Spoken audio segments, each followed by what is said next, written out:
Welcome to another episode of A Brief History Of. This week we are looking at the hamburger, which has a bit of a complicated past.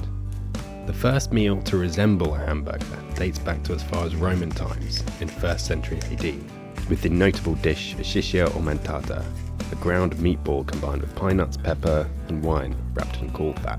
The next appearance came in the 13th century from the Mongols, who put slabs of ground beef and lamb under their saddles, which would tenderize while riding, and then eaten raw. No doubt an acquired taste. The Mongols then forcibly inspired the Russians, who began eating similar ground beef, which they called Tartar, which translates as Mongols in Russian.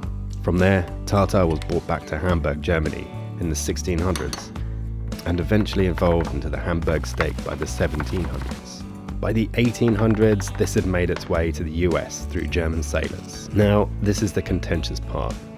Who made the first all-American hamburger? Well, there are three frontrunners. In 1885, Charlie Negrine, also known as Hamburger Charlie, squashed meatballs and put it between slices of bread for his customers' ease. Simultaneously, Frank and Charles Menches served ground beef with spices between bread after they had run out of pork for their sandwiches.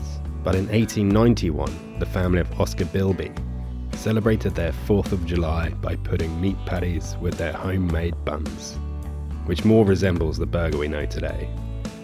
But I'll leave it up to you who was technically first.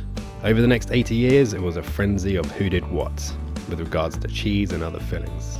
But whoever made the first burger, I'm really glad they did.